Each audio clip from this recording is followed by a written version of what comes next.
الحمد لله وكفى وسلام على عباده الذين اصطفى أما بعد فأعوذ بالله من الشيطان الرجيم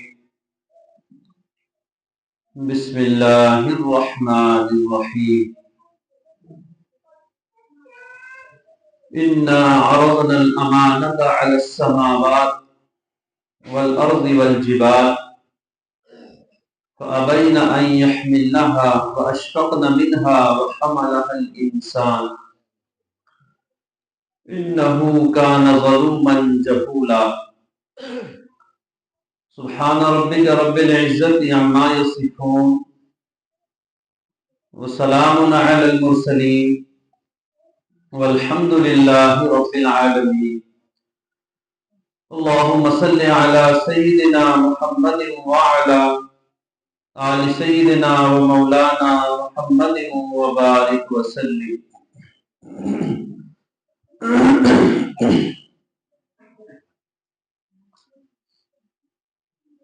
اللہ رب العزت کائنات کے خالق اور مالک ہیں۔ کائنات میں جتنی چیزیں ہیں ان تمام چیزوں کو بنانے والے اور اس کائنات کے نظام کو چلانے والے اور اس کائنات کے نظام کو سنبھالنے والے ہیں۔ دنیا میں بہت ساری چیزیں ہیں جن کو ہم اپنی ظاہر کی آنکھوں سے دیکھ پاتے ہیں، اور بعض چیزیں وہ ہیں جن کو ہم اپنی ظاہر کی آنکھوں سے نہیں دیکھ پاتے، مگر تمام ہی چیزوں کو بنانے والے اللہ ہیں۔ کچھ چیزیں کائنات میں ایسی ہیں جو کھانے اور پینے کی محتاج ہوتی ہیں، اللہ رب العزت ان کے کھانے اور پینے کا انتظام بھی کرتے ہیں۔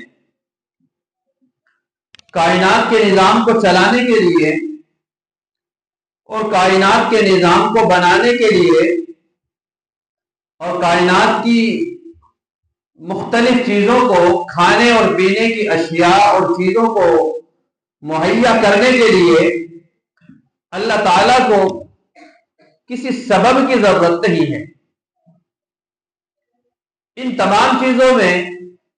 وہ کسی کا محتاج نہیں ہے۔ انسان اللہ تعالیٰ کا محتاج ہے، اللہ کسی کا محتاج نہیں ہے۔ کائنات میں اللہ تعالیٰ نے ہزاروں لاکھوں کروڑوں اربوں خربوں انسان بنائے، ہر انسان کی شکل جدا، ہر انسان کی عقل جدا،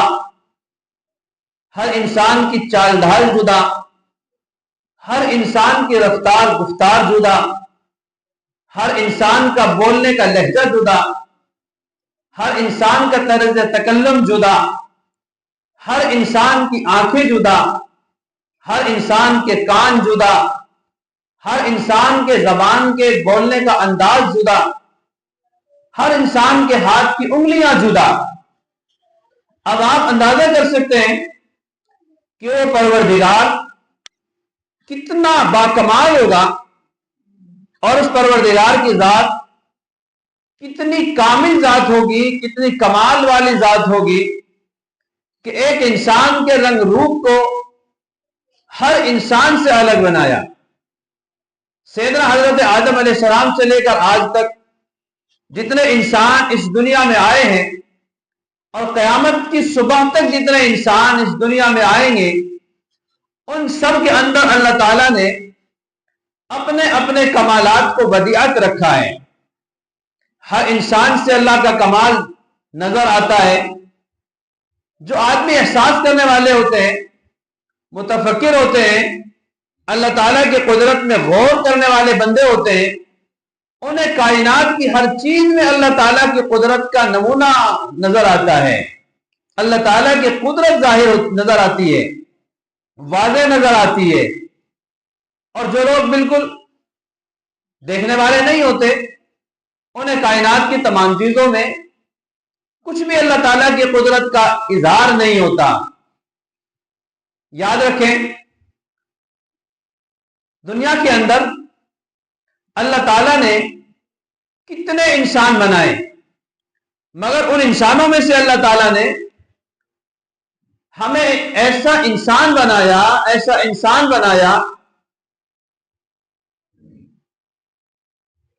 کہ انسان بنا کر ایمان کی دولت عطا فرمائی۔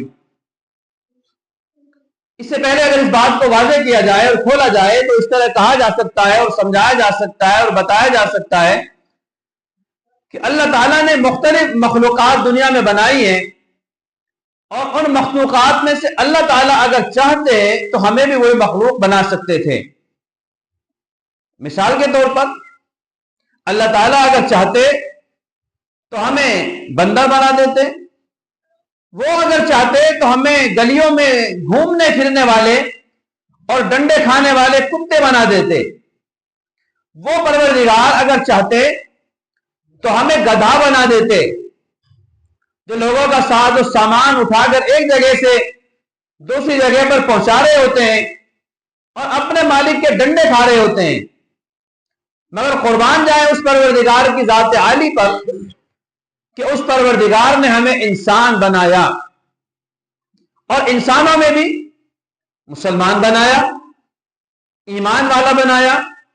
ایمان والوں کے گھر میں پیدا کیا۔ پھر اللہ تعالیٰ نے یہ ایمان کی دولت اور یہ ایمان کی امانت ہمیں عطا فرمائی۔ یہ ایمان کی امانت اور یہ ایمان کی دولت کوئی چھوٹی دولت نہیں ہے، اس سے بڑی دولت دنیا جہان کی کوئی ہو ہی نہیں سکتی۔ اللہ تعالیٰ نے اس امانت کو ہمیں بغیر مانگے عطا کر دیا۔ امانت دار ہے وہ بندہ جو امانت پہ خیانت نہیں کرتا اور امانت کو امانت داری کے ساتھ استعمال کرتا ہے، اور اس امانت کا حق ادا کر کے صحیح معنی میں امانت دار بنتا ہے۔ اللہ تعالیٰ نے یہ بار امانت، یہ دولت ایمان ہمیں عطا فرمائی ہے۔ ہمیں چاہیے کہ ہم اس امانت کا حد درجے قدر کریں، اس امانت کی قدر کریں، اور اس امانت کو اللہ تعالیٰ کے یہاں بچا کر لے جانے والے بنے۔ ہمارے قاری صاحب نے قرآن مجید کی ایک عجیب آیت تلاوت فرمائی ہے، اِنَّا عَرَضْنَا الْأَمَانَةَ عَلَى السَّمَاوَاتِ۔ آپ اندازہ کر سکتے ہیں یہ امانت اللہ تعالیٰ نے ایمان کی آسمانوں کو نہیں دی، یہ امانت اللہ تعالیٰ نے زمینوں کو نہیں دی۔ اگر اللہ تعالیٰ چاہتے تو یہ ایمان کی دولت آسمانوں کو دے سکتے تھے، یہ ایمان کی دولت زمینوں کو دے سکتے تھے، شجر و حجر کو دے سکتے تھے۔ دنیا کی مختلف مخلوقات ہیں، دنیا بھری پڑی ہے اللہ تعالیٰ کی مخلوقات سے،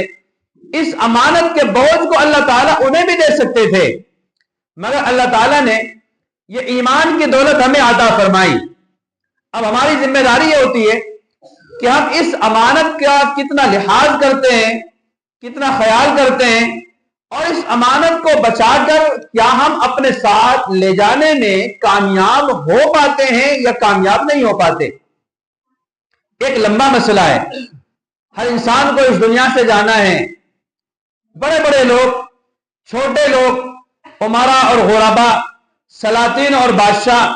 ہر آنے والا بندہ دنیا میں جاتا ہے، دنیا سے جاتا ہے، دنیا سے اسے جانا ہے، چاہتے ہوئے بھی جانا ہے اور نہ چاہتے ہوئے بھی اسے جانا پڑتا ہے۔ دنیا میں اگر کوئی بندہ ہزاروں سال کی زندگی گزارے اور اس سے کہا جائے کہ کیا اب آپ کی کوئی تمنا باقی ہے، کوئی امانت، کوئی آرزو باقی ہے، وہ آخر میں بھی کوئی نہ کوئی آرزو، کوئی نہ کوئی تمنا کرے گا اور اس دنیا سے جانے کے لیے بالکل تیار نہیں ہوگا۔ پھر ذرا دیکھیں کہ اللہ تعالیٰ نے ہمیں یہ ایمان کی دولت دی، پھر اللہ تعالیٰ نے ہمیں اپنے اچھے اور سچے بندوں میں شامل فرمایا۔ پھر ایک وقت آئے گا کہ اس انسان کو ایسے ایسے حالات سے بعض اوقات گزرنا پڑتا ہے کہ اس کے ذہن و دماغ میں، اس کے خیال میں، اس کے افکار میں یہ بات آ ہی نہیں سکتی، کبھی آتی ہی نہیں ہے کہ کیا میرے اوپر کبھی یہ حالات بھی آ سکتے تھے جو اس وقت میرے اوپر حالات آئے ہوئے ہیں۔ عجیب عجیب حالات سے بندہ گزرتا ہے اور حالات سے دوچار ہوتا ہے۔ کبھی یہ ہوتا ہے کہ اچھے خاصے کاریں بہاریں اس کے پاس موجود ہوتی ہیں، مگر وہ ساری کاریں بہاریں اس سے چھن جاتی ہیں۔ کبھی یہ ہوتا ہے کہ ایک آدمی اچھے خاصی زندگی عزتوں بھری گزار رہا ہوتا ہے، مگر اس کے اوپر ایسے حالات آتے ہیں کہ ذلتیں اس کا مقدر بن جاتی ہیں۔ اب ذرا دیکھیں کہ اس وقت میں ہمارے اس مجلس میں بہت سارے نوجوان بیٹھے ہوئے ہیں، وہ ذرا اپنے بارے میں سوچیں کہ ابھی تک تو ہمارے پاس میں یہ جوانی موجود ہے، یہ جوانی کی دولت باقی ہے، مگر ہمیں کبھی سوچ بھی نہیں سکتے کہ کبھی یہ جوانی کی دولت ہمارے پاس سے ختم ہو جائے گی۔ اگر اس کے بارے میں ہم سوچ نہیں سکتے اور یہ بات ہمارے ذہن و دماغ میں آتی نہیں ہے، تو اس وقت ہماری اپنی اس مجلس میں، محفل میں جو ہمارے سفید بال والے بزرگ حضرات بیٹھے ہوئے ہیں، ذرا آپ ان سے بات کر کے دیکھیں اور ان سے پوچھ کے دیکھیں تو یہ بتائیں گے کہ ان کے اوپر بھی ایک وقت ایسا ہی تھا جیسا آج ہمارے اوپر ہے۔ یہ بھی ایک وقت میں اسی طرح زمین کے اوپر دندناتے ہوئے، کودتے پھاندتے ہوئے، اپنی زبان سے بہت بڑے بڑے بول بولتے ہوئے گزر جایا کرتے تھے۔ کبھی ان کے دماغ میں بھی یہ نہیں آتا تھا کہ ہمارے اوپر بھی اس طرح کا بڑھاپا آئے گا۔ مگر یاد رکھیں، یہ تو غنیمت جانیے کہ اللہ رب العزت نے جوانی کے بعد ان بوڑھوں کو بڑھاپے تک پہنچایا ہے، ورنہ تو کتنے لوگ ایسے ہوتے ہیں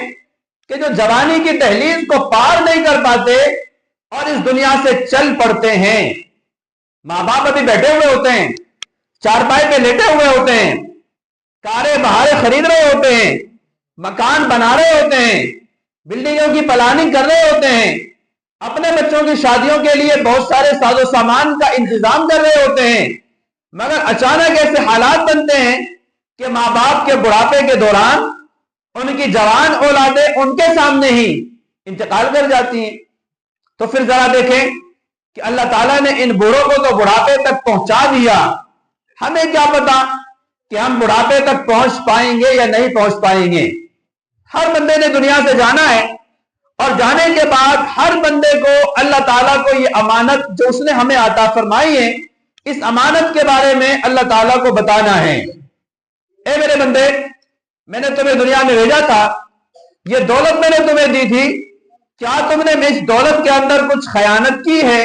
یا اس دولت کو اچھی طرح بچا کر میرے پاس لے کے آئے ہو؟ لب لباب تمام باتوں کا یہ ہے کہ ہر بندہ دنیا میں آتا ہے اور گناہوں بڑی زندگی گزارتا ہے، دن کے اجالے میں گناہ کرتا ہے، رات کے اندھیرے میں گناہ کرتا ہے، جان کے گناہ کرتا ہے، انجانے میں گناہ ہو جاتے ہیں۔ بعض اوقات بندہ چاہتا بھی نہیں ہے کہ اس بندے سے گناہ ہو جاتا ہے، حتیٰ کہ آج کل تو حالات یہ ہیں کہ بندہ جس راستے سے گزرتا ہے تو کوئی راستہ ایسا نہیں ہوتا کہ جس میں وہ بندہ گناہ نہ کر رہا ہو۔ چنانچہ ہم ذرا تنہائی میں بیٹھ کے سوچیں تو ہماری آنکھیں گناہوں سے محفوظ نہیں، ہماری زبان کے بول گناہوں سے محفوظ نہیں، ہمارے کانوں کی سماعت گناہوں سے محفوظ نہیں، ہمارے ہاتھ گناہوں سے محفوظ نہیں، ہمارے پیر گناہوں سے محفوظ نہیں، ہماری جلوتیں گناہوں سے محفوظ نہیں، ہماری تنہائیاں گناہوں سے محفوظ نہیں، ہمارا مسجدوں میں آنا جانا بھی گناہوں سے محفوظ نہیں۔ حالانکہ ہم نماز پڑھنے کے لیے مسجد میں آ رہے ہوتے ہیں، نیک اعمال کرنے کے لیے، مگر مسجد میں آ کے دنیا کی باتوں میں مشغول ہو جاتے ہیں، مسجد میں آ کے شور شرابے میں مشغول ہو جاتے ہیں۔ ابھی پرسوں درس ایک عجیب مضمون آیا، حدیث مبارکہ میں نبی علیہ السلام ارشاد فرماتے ہیں کہ جب مسجدوں میں شور و غل شروع ہو جائے تو سمجھ لینا کہ اب قیامت قریب آ چکی ہے۔ تو ہم مسجدوں میں آتے ہیں تو اس وقت مسجدوں میں آنا ہم گناہوں سے نہیں بچ پاتے، جاتے ہوئے گناہوں سے نہیں بچ پاتے، لیٹتے ہوئے گناہوں سے نہیں بچ پاتے۔ حتیٰ کہ اگر بات کریں اس کی کہ بعض اوقات ہم چارپائی پہ سونے کے لیے، آرام کرنے کے لیے لیٹ جاتے ہیں اور لیٹتے لیٹتے ہم گناہوں کا منصوبہ بنا رہے ہوتے ہیں، صبح کو اٹھوں گا، فلاں کروں گا، فلاں گناہ کروں گا، فلاں یہ کروں گا، اور گناہ کرتے ہوئے ہمیں یہ خیال بھی نہیں ہوتا، ہمارے ذہن و دماغ میں یہ بات بھی نہیں ہوتی کہ کیا یہ گناہ ہے یا نہیں ہے، یہ جو میں عمل کر رہا ہوں کیا یہ شریعت کے خلاف ہے یا شریعت کے موافق ہے، ہمیں اس بات کا احساس ہی نہیں ہوتا، خیال ہی نہیں ہوتا۔ پھر چلو ہم نے اپنی جوانی گناہوں میں گزار دی، ہم نے اپنے بڑھاپا گناہوں میں گزار دیا، اب ذرا جوانی کے بعد تو بڑھاپے کا انتظار ہوتا ہے، مگر بڑھاپے کے بعد تو اب کسی اور دوسری زندگی کا انتظار نہیں ہوتا۔ جوانی کے بعد تو بڑھاپا آ سکتا ہے مگر بڑھاپے کے بعد تو اب کچھ نہیں آتا۔ تو ذرا اب ہمیں احساس ہونا چاہیے کہ ہم نے اپنی زندگی کے سارے لمحات کو، سارے اوقات کو، سارے دن اور رات کو گناہوں میں گزار دیا ہے، ہمیں اب تو توبہ کر لینی چاہیے،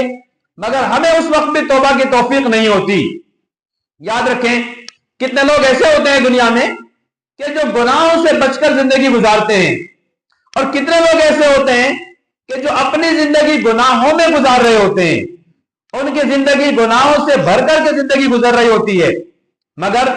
کتنے لوگ ایسے بھی ہوتے ہیں کہ گناہ ہو جانے کے بعد فوراً اس گناہ پر توبہ طائب ہو جاتے ہیں، نادم ہو جاتے ہیں، پشیمان ہو جاتے ہیں، شرمندہ ہو جاتے ہیں۔ مگر یاد رکھیں اگر ہم نے گناہ کیا، اس ارادے سے گناہ کیا، اس خیال سے گناہ کیا، اس سوچ بچار کے ساتھ گناہ کیا کہ اب تو میں یہ گناہ کر لیتا ہوں، مگر اس گناہ کے ہو جانے کے بعد، کر لینے کے بعد میں اس گناہ پر توبہ طائب ہو جاؤں گا، ہمارے پاس کون سی گارنٹی ہے کہ ہم جب گناہ کر کے فارغ ہو جائیں گے ہمیں اس گناہ ہو جانے کے بعد توبہ کی توفیق ملے گی یا نہیں ملے گی؟ ہمارے پاس اس کی کون سی گارنٹی ہے کہ اگر ہم گناہ کر رہے ہوں اور گناہ کرتے کرتے ہماری اس وقت میں موت آ جائے تو ہمیں کون سی توبہ کی توفیق ملے گی؟ پھر ذرا اس بات کو واضح کرتے ہیں، کھولنے کی کوشش کرتے ہیں کہ آج کے اس دور میں اگر گناہ کی باتیں کرتے ہیں تو گناہ کے بارے میں ہم لوگ صرف حرام کاری کو گناہ سمجھتے ہیں، کسی نامحرم کے ساتھ منہ کالا کرنے کو گناہ سمجھتے ہیں، حالانکہ گناہ کی ایک لمبی تفصیل ہے۔ چنانچہ اس پر ایک مختصر سی روشنی ڈالنے کی کوشش کرتے ہیں۔ ایک آدمی بالغ ہو چکا ہے، نماز نہیں پڑھتا ہے، گناہگار ہے، روزہ نہیں رکھتا ہے، گناہگار ہے، زکوٰۃ فرض ہو گئی ہے، زکوٰۃ نہیں دیتا ہے، گناہگار ہے، بیت اللہ کا حج فرض ہو گیا، بیت اللہ کا حج نہیں کرتا ہے، گناہگار ہے، چہرے کے اوپر داڑھی آ گئی ہے مگر اسے کٹواتا ہے، گناہگار ہے، داڑھی تو رکھتا ہے مگر داڑھی شریعت کے مطابق، سنت کے مطابق نہیں رکھتا، ایک مٹھی داڑھی نہیں رکھتا ہے، اس کو بھی کٹاتا ہے، تو یہ بھی گناہ ہے۔ اسی کے ساتھ ساتھ اگر کوئی آدمی اپنے آنکھوں کی حفاظت نہیں کرتا، نامحرم کے اوپر اپنی نگاہوں کو ڈالتا ہے، گناہ ہے، کانوں سے گانے سنتا ہے، گناہ ہے، زبان سے جھوٹ بولتا ہے، گناہ ہے، غیبتیں کرتا ہے، گناہ ہے، چغلی کرتا ہے، گناہ ہے، کسی پر بہتان باندھتا ہے، گناہ ہے، ہاتھوں سے کسی نامحرم کو چھوتا ہے، گناہ ہے، پیر سے کسی گناہ کے کام کی طرف جاتا ہے، پیروں کا گناہ ہے، تنہائی میں بیٹھ کر کسی نامحرم کے بارے میں خیال جماتا ہے اور گناہوں کا تصور جماتا ہے، اس کی اچھائی کو غور کرتا ہے اور دل میں لذتیں محسوس کرتا ہے، یہ گناہ ہے۔ کسی کا مال قرضے کے طور پر لے لیا، واپس نہیں کرتا ہے، یہ بھی گناہ ہے۔ کسی نے آپ کے پاس امانت رکھی ہے، اس امانت میں خیانت کرتا ہے، یہ بھی گناہ ہے۔ لگائی بجھائی کرتا ہے، یہ بھی گناہ ہے۔ زنا کرتا ہے، یہ بھی گناہ ہے۔ اب زنا صرف شرمگاہ کا نہیں ہے، زنا آنکھوں کا بھی ہے، زنا کانوں کا بھی ہے، زنا زبان کا بھی ہے، زنا ہاتھوں کا بھی ہے اور زنا پیروں کا بھی ہے۔ حدیث مبارکہ میں کہ اگر کسی بندے نے کسی نامحرم کو اپنی آنکھوں سے دیکھا، آنکھوں کا زنا کیا، کانوں سے اس کی باتوں کو لذتوں کے ساتھ سنا، کانوں کا زنا کیا، زبان سے اس سے باتیں کی، زبان کا زنا کیا، ہاتھوں سے اس کو چھوا اور پکڑا، ہاتھوں کا زنا کیا، بعد میں چل کر اگر کسی بندے نے شرمگاہ سے زنا کیا تو شرمگاہ تو اس بات کی تصدیق یا تکذیب کرتی ہے، اگر اس سے پہلے تو وہ بڑے زنا کر چکا ہوتا ہے۔ حضرت جی دامت برکاتہم العالیہ نے ایک موقع پہ عجیب بات ارشاد فرمائی کہ ایک بڑے عہدیدار تھے اور ان سے کافی دیر تک بات چیت ہوئی، 50 سال سے زیادہ، 60-70 سال کے درمیان ان کی عمر تھی، بات ہوتی رہی، نماز بھی نہیں پڑھتے تھے، دین کی طرف کی باتیں بھی نہیں کرتے تھے۔ حضرت دامت برکاتہم العالیہ نے ان کو سمجھایا اور فرمایا کہ دیکھو اب اس وقت میں آپ کے اوپر بڑھاپا آ چکا ہے، نمازیں پڑھا کرو، دین کی طرف آیا کرو، دین کی باتیں کیا کرو. اور ظاہر ہے کہ دنیا میں تم نے اپنی زندگی میں بہت سارے گناہ کیے ہوں گے، تو ان گناہوں پہ نادم اور شرمندہ اور پشیمان بھی ہو جاؤ. تو انہوں نے آگے بڑھ کے کہا کہ حضرت جان کے تو میں نے آج تک کوئی گناہ کیا نہیں، انجانے میں کوئی گناہ ہو گیا ہو تو بات الگ ہے. اب آپ اندازہ کر سکتے ہیں کہ ایک بندے کی عمر 60-70 سال ہے اور اس سے اگر گناہ کے بارے میں باتیں کی جا رہی ہیں تو وہ یہ کہتا ہے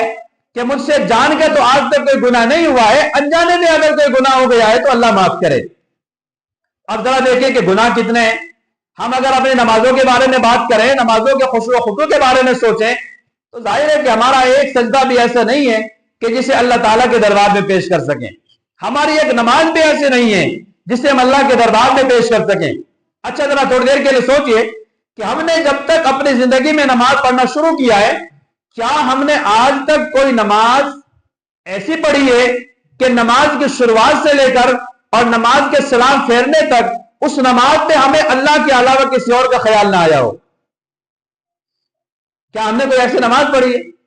یا کیا ہم نے آج تک ایسی نماز پڑھی ہے کہ جس نماز میں ہمیں رونا آ گیا ہو، ہماری آنکھوں سے آنسو بہنا شروع ہو گئے ہوں؟ کیا ہم نے کبھی کوئی نماز کی نیت کرتے ہوئے یہ نیت کی ہے کہ شاید یہ میری زندگی کی آخری نماز ہے، اس کے بعد مجھے نماز پڑھنے کا موقع ملے یا نہ ملے؟ ہم نے اپنی زندگی میں آج تک کوئی ایسی نماز نہیں پڑھی ہے.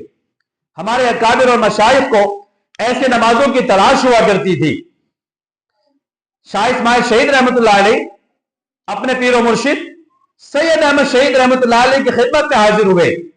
اور انہوں نے کہا کہ حضرت میں صحابہ جیسی نماز پڑھنا چاہتا ہوں، آپ مجھے صحابہ جیسی نماز پڑھوا دیجئے. حضرت نے فرمایا کہ صبح جب تہجد کے لیے اٹھو نا تو اس وقت میں آپ کو میرے پاس آنا ہے. صبح جب تہجد کی نماز کا وقت ہوا، شاہ اسماعیل شہید رحمۃ اللہ علیہ تشریف لائے تو سید احمد شہید نے فرمایا وضو کر لیا ہے؟ انہوں نے فرمایا کہ حضرت وضو کر کے آپ کی خدمت میں حاضر ہوا ہوں. اس کے بعد سید احمد شہید رحمۃ اللہ علیہ نے فرمایا کہ اسماعیل جاؤ صحابہ والی 2 رکعت پڑھ کے آؤ، جاؤ 2 رکعت نماز صحابہ والی پڑھ کے آؤ. سید احمد شہید رحمۃ اللہ علیہ نے یہ کہا اور شاہ اسماعیل شہید رحمۃ اللہ علیہ نے جا کے 2 رکعت نماز کی نیت باندھی. جیسے ہی نماز کی نیت باندھی تو ان کی آنکھوں سے آنسو ٹپ ٹپ گرنے شروع ہو گئے. سلام پھیرنے تک آنکھوں سے آنسو جاری رہے. سلام پھیرنے کے بعد فارغ ہوئے تو دل میں یہ خیال آیا کہ آج پتہ لگا کہ صحابہ والی نماز ایسی ہوتی ہے. تو ہمیں تو آج تک اپنی آنکھوں سے رونا ہی نہیں آیا. مالوں کا نقصان ہو جائے، زمینوں کا نقصان ہو جائے، کاروباروں میں ہمیں نقصانات کا سامنا کرنا پڑ جائے، کسی رشتہ دار کا انتقال ہو جائے، تو اس وقت تو ہماری آنکھوں سے بڑے دریا بہ رہے ہوتے ہیں، ہماری آنکھوں سے بڑا پانی نکل رہا ہوتا ہے، ہم بڑے پرملال ہوتے ہیں، بہت پریشان ہوتے ہیں، بڑے غمزدہ ہوتے ہیں. تو کیا کبھی ہم اللہ تعالیٰ کے خوف سے بھی غمزدہ ہو گئے؟ کیا اللہ میری تو 70 سال کی عمر ہو گئی ہے، 50 سال کی عمر ہو گئی ہے، بڑھاپا اب آگے پورا ہو گیا ہے، اب آپ کے پاس آنے کا وقت آ چکا ہے، یا اللہ میں آپ کو کس طرح منہ دکھاؤں گا؟ ہم نے کبھی ہماری آنکھوں سے اس طرح کے آنسو نہیں نکلے ہیں. تو اس کے بارے میں ہمیں ذرا تھوڑی دیر کے لیے سوچنا چاہیے اور توجہ کرنی چاہیے تاکہ اللہ تعالیٰ ہماری اس زندگی کو صحیح معنی میں زندگی بنا دے. جو بندہ صحیح معنی میں اللہ تعالیٰ سے اپنے گناہوں پہ نادم ہوتا ہے، شرمندہ ہوتا ہے، پشیمان ہوتا ہے اور اپنے گناہوں پر سچی پکی توبہ کر لیتا ہے، تو اللہ تعالیٰ کی طرف سے ایسے بندے کو کچھ انعامات ملا کرتے ہیں. یاد رکھیں دنیا میں اگر کوئی بندہ کسی کی نافرمانی کر جائے تو اسے کبھی نہ کبھی وہ بندہ تانے دینے لگتا ہے، مگر اللہ تعالیٰ بڑے کریم ہے، غفور الرحیم ہے، وہ اپنے گناہگار بندے کو کبھی تانا نہیں دیتے. حتیٰ کہ اگر کوئی بندہ ساری زندگی بھی اللہ تعالیٰ کی نافرمانی کرتا رہے اور جب وہ دنیا سے جانے لگے اس وقت وہ اپنے گناہوں پر سچی پکی توبہ کر لے تو بھی اللہ تعالیٰ اس بندے کو کبھی تانا نہیں دیتے کہ ساری زندگی تو دوسروں کی بات مانتے رہے، ساری زندگی تو میری نافرمانی کرتے رہے، اب تمہارے پاس طاقت قوت شہادت کچھ نہ بچی، اب تم میرے پاس آ رہے ہو تو اب مجھ سے معافی مانگ رہے. اللہ تعالیٰ کبھی نہیں کہتے، بلکہ قرآن عظیم الشان میں اللہ تعالیٰ فرماتے ہیں اپنے بندوں کو نبئ عبادی انی انا الغفور الرحیم، میرے بندوں کو بتاؤ میں غفور بھی ہوں میں رحیم بھی ہوں. چنانچہ جب بندہ توبہ نصوح کر لیتا ہے تو اس کے جواب میں اللہ تعالیٰ کی طرف سے بندے کے اوپر کچھ مہربانیاں ہوتی ہیں۔ نمبر ایک، پہلی مہربانی، اللہ تعالیٰ اس بندے سے محبت کرنے لگ جاتے ہیں۔ جو بندہ اپنے گناہوں پر سچی پکی توبہ کر لیتا ہے تو اللہ تعالیٰ اس بندے سے محبت کرنے لگ جاتے ہیں۔ اب دنیا میں اگر کوئی بندہ ہمیں آ کے کہے کہ مجھے آپ سے محبت ہے، ماں باپ اپنے بیٹے کو کہیں مجھے آپ سے محبت ہے، شوہر اپنی بیوی کو کہے مجھے آپ سے محبت ہے، یا بیوی اپنے شوہر سے کہے کہ مجھے آپ سے محبت ہے، تو شوہر پھلا نہیں سماتا، بیوی پھولی نہیں سماتی، اور ذرا آپ بڑے خوش نظر آتے ہیں۔ یہاں دیکھو اللہ تعالیٰ فرماتے ہیں کہ جب کوئی بندہ اپنے گناہوں پر سچی پکی توبہ کر لیتا ہے تو میں پروردگار اپنے اس بندے سے محبت کرنے لگ جاتا ہوں۔ ہمارے قاری صاحب نے ہم تمام لوگوں کو یہاں اکٹھا کر کے بٹھا دیا ہے، تو اس میں ہم اپنے قاری صاحب قاری معروف صاحب کا احسان مانتے ہیں کہ ان کی برکت سے ہمیں کچھ دین کی باتیں سننے کا موقع ملا ہے، اور ہمیں اپنے گناہوں پر ابھی تھوڑی دیر کے بعد توبہ تائب ہونے کا بھی انشاءاللہ موقع ملے گا اور اللہ تعالیٰ کی طرف سے توفیق ملے گی۔ تو سب سے پہلا انعام جو اللہ تعالیٰ کی طرف سے گناہگار بندے کے اوپر ہوتا ہے کہ جب گناہگار اپنے گناہوں پر سچی پکی توبہ کر لیتا ہے، اللہ تعالیٰ اس بندے سے کیا کرنے لگ جاتے ہیں؟ محبت کرنے لگ جاتے ہیں۔ حدیث مبارکہ میں نبی علیہ السلام ارشاد فرماتے ہیں التائب حبیب اللہ، توبہ کرنے والا بندہ اللہ کا دوست بن جاتا ہے۔ دوسری مہربانی اللہ تعالیٰ اس بندے کے اوپر یہ کرتے ہیں کہ جب کوئی بندہ اپنے گناہوں پر سچی پکی توبہ کر لیتا ہے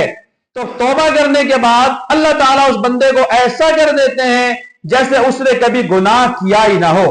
التائب من الذنب کمن لا ذنب لہ، گناہوں سے توبہ کرنے کے بعد وہ توبہ کرنے والا بندہ ایسا ہو جاتا ہے جیسے اس نے کبھی گناہ ہی نہ کیا ہو۔ بعض حدیث سے معلوم ہوتا ہے نبی علیہ السلام ارشاد فرماتے ہیں گناہوں سے توبہ کرنے کے بعد توبہ کرنے والا بندہ ایسا ہو جاتا ہے جیسے وہ آج ہی اپنی ماں کے پیٹ سے پیدا ہوا ہو۔ تو ذرا تھوڑی دیر کے لیے ہم اپنے دل کے اوپر ہاتھ رکھ کے سوچیں کہ ہم نے اپنی زندگی میں کون سا گناہ چھوڑا ہے کہ جس کو نہیں کیا ہے۔ ہر گناہ تو کیا ہے نا، ہم نے تھک تھک کے کیا ہے نا، خوب گناہ کیے ہیں، اور ابھی تو بڑے پلان ہیں ہمارے گناہ کرنے کے۔ ایک مہربانی اللہ تعالیٰ یہ فرماتے ہیں کہ جو بندہ اپنے گناہوں پر سچی پکی توبہ کر لیتا ہے، ایسے بندے کو اللہ تعالیٰ اس کی موت سے پہلے فرشتوں کو بھیج کر اس کے اچھے انجام کی خوشخبری سنا دیتے ہیں۔ جو بندہ اپنے گناہوں پر سچی پکی توبہ کر لیتا ہے، مرنے سے پہلے اس بندے کو مرنے کے بعد کا ٹھکانہ اور مقام دکھا دیا جاتا ہے اور خوشخبری دے دی جاتی ہے۔ اس پر ایک عجیب واقعہ سن لیجئے۔ ایک مرتبہ حضرت سفیان ثوری رحمۃ اللہ علیہ سوئے ہوئے تھے، ان کو خواب میں کسی بزرگ کی زیارت ہوئی، فرمایا گیا کہ تمہارے پڑوسی کا جنازہ تیار ہے، تم جا کر اس کا جنازہ پڑھو۔ سفیان ثوری رحمۃ اللہ علیہ جانتے تھے کہ ان کا پڑوسی بڑا شرابی بندہ ہے۔ پھر ذرا ہم دیکھیں کہ اگر ہماری ملاقات کسی شرابی بندے سے ہو جائے ہم اسے کیسے نفرت کرتے ہیں۔ دوستوں میں بیٹھ کے اس کے ذکر کر رہے ہوتے ہیں کہ فلاں جو بندہ، فلاں جو لڑکا ہے نا، فلاں جو آدمی ہے وہ بڑی شراب پیتا ہے، اپنے دل کے اندر اسے حقارت کے باتوں سے، الفاظ سے یاد کر رہے ہوتے ہیں۔ سفیان ثوری رحمۃ اللہ علیہ جانتے تھے کہ ان کا پڑوسی بڑا شرابی بندہ تھا۔ اب وہ اٹھ تو بیٹھے لیکن بڑے حیران تھے کہ اس پڑوسی کے بارے میں مجھے خواب میں فرمایا گیا کہ جاؤ اس کی نماز جنازہ پڑھ کے آؤ۔ پھر ان کے دل میں خیال آیا ہو سکتا ہے کہ اس کی کوئی وجہ ہو، چنانچہ انہوں نے ان کے گھر والوں سے پوچھوایا کہ اس کو موت کس حال میں آئی ہے۔ انہوں نے جواب دیا کہ یہ غافل سا بندہ تھا لیکن موت کے وقت اس کی آنکھوں میں آنسو تھے، موت کے وقت اس کی آنکھوں میں آنسو تھے، اور یہ اللہ تعالیٰ سے یہ فریاد کر رہا تھا اے دنیا و آخرت کے مالک، اس شخص پر رحم فرما جس کے پاس نہ دنیا ہے نہ آخرت ہے۔ یہ اس حال میں اللہ تعالیٰ سے عاجز انکساری کے ساتھ اللہ کو یاد کرتا ہوا اس دنیا سے گیا ہے، تو اللہ تعالیٰ نے اس کے اوپر یہ مہربانی فرمائی کہ وقت کے بزرگ حضرت سفیان ثوری رحمۃ اللہ علیہ کو خواب میں حکم دیا گیا کہ جاؤ اور ہمارے اس دوستی کی نماز جنازہ پڑھو۔ تو ہمیں کون سے بندے کے بارے میں پتا ہے؟ یا ہمیں اپنے بارے میں پتا ہے کہ ہمارا خاتمہ ایمان پر ہوگا، ہم ایمان پر مریں گے یا بے ایمانی کی حالت میں اس دنیا سے جائیں گے؟ ہم کچھ نہیں کہہ سکتے۔ اللہ تعالیٰ کی نظر کون سے بندے کے اوپر ہو جائے، بڑے بڑے گناہگار بندوں کے اوپر جب اللہ تعالیٰ کی مہربانی کی نظر ہوتی ہے تو اللہ تعالیٰ ان کے گناہوں کو معاف بھی کرتے ہیں، بلکہ معاف بھی نہیں، ان کے گناہوں کو نیکیوں میں بدل دیتے ہیں۔ تو اس لیے ہمیں ہر وقت اللہ تعالیٰ کی مہربانی کی طرف نظر رکھنی چاہیے، اور گناہ ہو جانے کے بعد بھی توبہ کرنی چاہیے، اور ہر حال میں اللہ تعالیٰ سے توبہ کرنی چاہیے۔ حدیث مبارکہ میں نبی علیہ السلام ارشاد فرماتے ہیں کہ میں روزانہ 70 مرتبہ استغفار پڑھتا ہوں۔ جب نبی علیہ السلام روزانہ 70 مرتبہ استغفار پڑھتے تھے تو بھئی ہم کون سے دودھ کے اور شہد کے دھلے ہوئے ہیں کہ ہماری اپنی زندگی میں تو کوئی دن نہیں بلکہ ہماری زندگی میں تو سالوں سال سے گزر جاتے ہیں کہ ہمیں استغفار کی توفیق نہیں ملتی۔ اس لیے ہمیں جان کر بھولے سے ہر حال میں استغفر اللہ اور اپنے گناہوں پر توبہ طائب ہونا چاہیے۔ دعا ہے کہ اللہ تعالی ہم سبوں کو مرنے سے پہلے توبہ طائب ہونے کی توفیق عطا فرمائے، ہمیں اپنے اچھے اور سچے بندوں میں شامل فرمائے، اور اللہ تعالی ہمیں ایمان کی موت عطا فرمائے، اور اس امانت کو جو اللہ تعالیٰ نے ہمیں عطا فرمائی ہے آخری سانس تک ہمیں اس امانت کو بچا کر شیطان دشمن سے بچا کر لے جانے میں اللہ تعالیٰ ہمیں کامیابی عطا فرمائے۔ وآخر دعوانا الحمدللہ رب العالمین۔ توبہ کی کلمات پڑھائے جائیں گے۔ اپنے دل میں یہ ارادہ کر لیجئے کہ ہم نے اپنی زندگی میں آج تک جتنے گناہ کیے ہیں ہم ان تمام گناہوں پہ نادم ہیں، شرمندہ ہیں، پشیمان ہیں، اور آئندہ نہ کرنے کا پکا سچا وعدہ کرتے ہیں۔ جب ہم اپنے گناہوں پہ نادم ہو گئے اور یہ ارادہ ہم نے اپنے دل میں ندامت کا کر لیا ہے تو نبی علیہ السلام ارشاد فرماتے ہیں الندم توبۃ، جو آدمی اپنے گناہوں پہ نادم ہوتا ہے، بھی زبان سے کچھ نہیں کہا اس نے، بس دل میں اپنے گناہوں پہ نادم ہوا تو اس کی طرف سے توبہ ہو گئی۔ تو یہ پوری مجلس جس میں ہمارے بہت سارے چھوٹے چھوٹے بچے بیٹھے ہوئے ہیں جو معصوم ہیں، اور ایسے بوڑھے حضرات بھی بیٹھے ہوئے ہیں کہ جن کے چہروں کے اوپر سفید داڑھی ہو گئی ہے، ان کی داڑھی کے اور سر کے بال سفید ہو چکے ہیں، ایسے بندوں کے بارے میں کتابوں میں لکھا ہے کہ اللہ تعالیٰ فرشتوں کو ایسے بندوں کے بارے میں فرماتے ہیں جب ان کا انتقال ہو جاتا ہے کہ مجھے ان بوڑھے سفید بال والوں سے حساب لیتے ہوئے شرم آتی ہے۔ تو اللہ تعالیٰ ایسے سفید بال والوں سے شرماتے ہیں۔ تو ہمارے مجلس میں ایسے لوگ بھی موجود ہیں، اور ہماری مجلس میں بہت سارے نوجوان بچے بھی بیٹھے ہوئے ہیں کہ جب کوئی بندہ نوجوان اللہ تعالیٰ کا نام جوانی کے عالم میں لیتا ہے اور اپنے گناہوں پہ نادم اور شرمندہ ہوتا ہے تو اللہ تعالیٰ ایسے بندے کی توبہ سے بہت خوش ہوتے ہیں۔ تو گویا ہماری اس مجلس میں چھوٹے بچے بھی ہیں، سفید بال والے بوڑھے بھی ہیں، نوجوان بچے بھی ہیں، اور کچھ چھوٹی چھوٹی بچیاں بھی ہیں جو بہت سن پہ نازک اور کمزور ہوتی ہیں۔ تو ہمیں امید ہے کہ اللہ تعالیٰ ان تمام حضرات کی برکات سے ہم سبوں کی توبہ کو قبول کریں گے۔ اور پھر اس وقت میں ہم یہاں پر بیٹھے ہوئے ہیں تو یہ اللہ کے گھر ہے، مسجد ہے، اور بہت مبارک جگہ ہے۔ توبہ کے جو کلمات پڑھائے جائیں گے آپ سب حضرات سچے دل کے ساتھ پیچھے پیچھے پڑھتے جائیں۔ پڑھیے بسم اللہ الرحمن الرحیم۔ لا الہ الا اللہ محمد الرسول اللہ آمنت باللہ وملائکتہ وکتبہ ورسلہ والیوم الآخر والقدر خیرہ وشرہ من اللہ تعالی والبعث بعد الموت آمنت باللہ کما ہوا باسمائہ وصفاتہ وقبلت جمیع احکامہ اقرار باللسان وتصدیق بالقلب اشہد ان لا الہ الا اللہ واشہد ان محمدا عبدہ ورسولہ استغفر اللہ ربی من کل ذنب واتوب الیہ برحمتک یا ارحم الراحمین۔ ان کلمات کو پڑھنے سے ہم سب توبہ طائب ہو چکے ہیں، اللہ تعالیٰ نے ہمارے سب گناہوں کو معاف کر دیا ہے۔ چند معمولات ہیں، باقاعدگی سے کریں گے، اللہ تعالیٰ دل کو منور فرمائیں گے، اپنی محبت دل میں بڑھائیں گے اور گناہوں سے نفرت دلائیں گے۔ پہلا عمل ہے 100 مرتبہ صبح و شام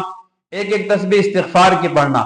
100 مرتبہ صبح پڑھ لیا کریں، 100 مرتبہ شام کو پڑھ لیا کریں، چلتے پھرتے اٹھتے بیٹھتے جس حال میں بھی پڑھنا چاہیں پڑھ سکتے ہیں۔ اس کے لیے کوئی ضروری نہیں ہے کہ آپ باوضو ہو، مصلی پہ بیٹھے ہوئے ہوں، مسجد میں ہو، ضروری نہیں ہے آپ نماز پڑھ کے اپنے گھر جا رہے ہیں ہاتھ میں تسبیح ہو اور میں بس 100 مرتبہ آرام کے ساتھ میں 5-7 مرتبہ مکمل ہو جائے گا۔ یعنی ہماری صبح ہو تو استغفار کے ساتھ اور ہماری رات ہو تو استغفار کے ساتھ۔